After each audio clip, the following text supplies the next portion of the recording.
la une de l'actualité, 3 mois pour échanger et pour débattre. La concertation pour le transport par câble dans l'Ouest lyonnais s'est ouverte aujourd'hui. La métropole propose 4 tracés qui permettraient de relier Francheville au centre-ville de Lyon. Mais les oppositions sont fortes. Le conseil d'administration du Citral devra se prononcer en mai prochain. C'est une première en France. Depuis fin octobre, le casino de la place Gabriel-Péri baisse le rideau à 17h. La direction a fait ce choix face à la hausse de l'insécurité dans le quartier. Les riverains, eux, déplorent être de nouveau pris en otage. 707 jours, une éternité pour elle. Ada Hegerberg a enfin retrouvé le chemin des filets. Beaucoup de soulagement et d'émotion hier soir pour la Norvégienne qui a inscrit un doublé face au Paris Saint-Germain. Un retour en grâce après presque 2 ans de blessure.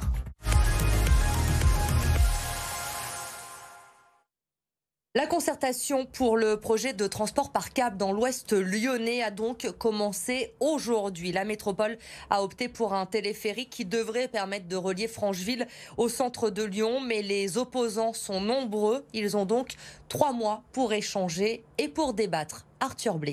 C'est une nouvelle étape qui est lancée ce lundi pour le projet de téléphérique entre l'Ouest lyonnais et Lyon. Une concertation débute autour de ce projet de transport par câble.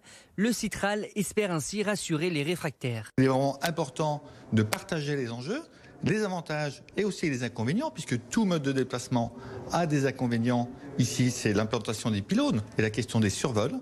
Donc il est important de partager avec la population, avec les élus locaux, avec les acteurs associatifs, économiques, les enjeux et de trouver quelles sont les solutions de mobilité pour le territoire. Plusieurs maires dont les villes sont traversées par les potentiels trajets critiquent ce projet de téléphérique. L'édile de Francheville, dont la commune accueillerait au moins 2 stations, comprend les critiques, mais espère que le projet se réalisera. Mais je comprends leurs inquiétudes, je les partage. Le préjudice visuel peut exister, mais il faut faire confiance aux architectes, aux urbanistes qui l'ont fait ailleurs. L'objectif, c'est de réduire les temps de déplacement. Et aujourd'hui, il n'y a pas d'autre solution compte tenu des voiries existantes. Mais les habitants ne souhaitent pas tous voir le projet aboutir. Une pétition contre a déjà regroupé plus de 7500 signatures. L'association, à son origine, espère faire entendre sa voix dans cette concertation. C'est effectivement l'occasion de participer, de montrer qu'effectivement nous sommes fermement opposés à ce projet parce qu'il n'a pas de pertinence et qu'il n'apportera aucune solution aux encombrements de l'Ouest lyonnais qui existent.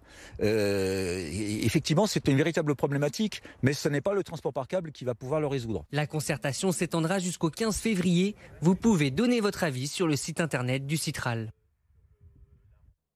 Transport toujours, la mairie du 1er arrondissement de Lyon a décidé de passer la montée Saint-Sébastien à sens unique pour des raisons de sécurité pour les piétons. La montée étant trop étroite, mais cette décision provoque la colère des riverains qui vont devoir faire un détour pour rentrer chez eux. Chaque jour, ce sont environ 7500 automobilistes qui empruntent cet axe et les répercussions pourraient impacter la presqu'île, la Croix-Rousse, mais aussi la commune de Caluire-et-Cuire. Écoutez son maire Philippe Cochet au micro d'Iris Tréhin. Tout ça a été fait sans concertation d'une commune à une autre et également avec une volonté très clairement de pénaliser le déplacement en voiture. Et si on regarde, ne serait-ce que depuis un moment où nous sommes sur cette montée, j'ai vu 3 vélos descendre, 0 montée et bien sûr principalement des véhicules qui circulent parce que c'est un des accès au plateau qui est bien sûr très pratique et nécessaire. Il n'y en a pas tant que ça au niveau de Lyon pour remonter sur le plateau de la Croix-Rousse et également en direction de Caluire.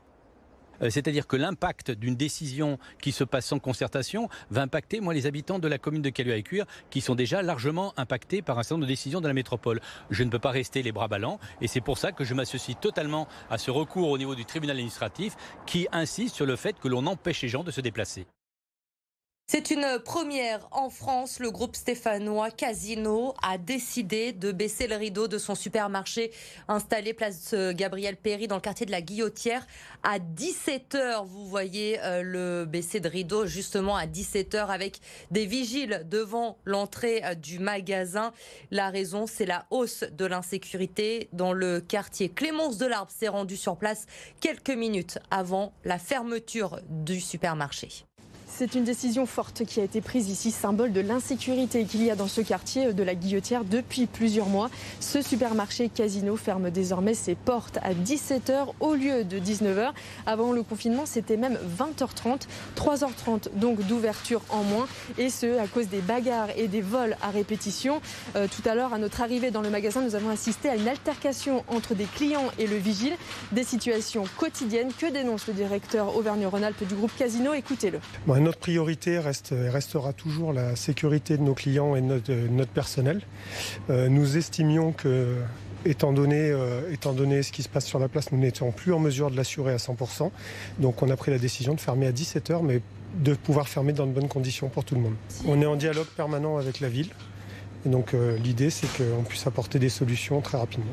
À l'intérieur du magasin, par contre, vous le voyez derrière moi, tout est calme. Il y a peu de clients, une situation en contraste avec ce qui se passe juste devant le magasin. Les premiers à en pâtir sont bien entendu les clients réguliers et les riverains qui vont devoir s'habituer car cette décision devrait durer dans le temps. Autre exemple, juste à côté, il y a le McDonald's et lui aussi ferme ses portes à 15h. Après, c'est du click and collect. Une situation donc très compliquée pour le gérant de ce magasin, mais aussi les habitants. Des réunions sont prévues dans les semaines à venir entre le McDonald's, le Casino, mais aussi la ville de Lyon. Gérald Darmanin dit stop. Le ministre de l'Intérieur a demandé la fermeture du compte Instagram des Dalton. Les Dalton, vous le savez, c'est ce collectif de rappeurs lyonnais qui s'illustre depuis plusieurs semaines maintenant en filmant en direct sur les réseaux sociaux leur rodéo sauvage. Ils narguent les autorités depuis plusieurs semaines. 19 000 abonnés sur leur compte Instagram. Eh bien, le ministre de l'Intérieur a demandé tout simplement la fermeture du compte en écrivant à Facebook, propriétaire d'Instagram. Plusieurs signalements ont également été effectués auprès de la plateforme Pharos, chargée de la lutte contre les contenus illicites sur Internet. 1,9 milliard d'euros, c'est la somme que va recevoir la région Auvergne-Rhône-Alpes dans le cadre des projets retenus par l'État qui seront soutenus par le volet d'investissement du Ségur de la Santé. Dans le Rhône, plus de 200 millions d'euros iront notamment aux hospices civils de Lyon. L'État va prendre une partie de la dette des HCL en charge et soutiendra également le projet de restructuration de l'hôpital Édouard Herriot à hauteur de 50 millions d'euros. Écoutez le directeur général de l'Agence régionale de santé, il est au micro de Lola Colomba. Les unités sont vétustes, elles sont trop petites, elles sont dispersées. Tout ceci améliorera le confort de prise en charge pour les patients, les conditions de travail pour les personnels, que ce soit les personnels non médicaux comme les médecins, mais aussi des réorganisations dans l'ouest lyonnais avec le centre médical de l'Argentière sur le site d'Avez et également la refonte et la réorganisation des hôpitaux des Monts du Lyonnais. Et tout ceci montre que l'ensemble des établissements sur l'ensemble du territoire sont concernés par ces investissements en santé. Elle l'a attendu pendant presque 2 ans. La délivrance est arrivée hier soir à la 79e minute de jeu. Ada Hegerberg a retrouvé le plaisir de marquer. La Norvégienne s'est même offert un doublé lors de la large victoire de nos Lyonnais 6-1 face au Paris Saint-Germain. Loïc Pertuiset et Édouard G. Plus qu'un but, une véritable libération et la confirmation qu'Ada Hegerberg est bien de retour après 20 mois loin des terrains. Les sensations de buteuse, c'est quelque chose d'exceptionnel. Ça déclenche quelque chose aussi. Ça donne la motivation de continuer parce que ça fait des mois avec tes travails. Janvier 2020, Ada Hegerberg se rompt le ligament croisé antérieur du genou droit. Le début pour la Norvégienne d'un long combat qui tourne au calvaire 8 mois plus tard après une fracture de fatigue du tibia gauche, puis une rechute en février 2021. Ce que j'ai vécu personnellement avec ces blessures, ça m'a donné le temps de travailler différemment, réfléchir différemment et je me suis dit que je lançais la carrière un peu à nouveau. Le premier ballon d'or féminin de l'histoire ne retrouve finalement les terrains que le 5 octobre et a marqué hier son premier but depuis 2 ans avant de s'offrir un doublé. Elle a traversé des moments difficiles. Son retour nous a fait du bien. C'est un leader naturel. C'est une attaquante, c'est une buteuse. Donc ce but, elle en avait envie. Elle travaille dur depuis des semaines pour pouvoir le marquer. L'OL compte sur son attaquante pour retrouver les sommets après avoir perdu les titres de champion de France et d'Europe la saison dernière, alors qu'il restait sur 5 doublés consécutifs.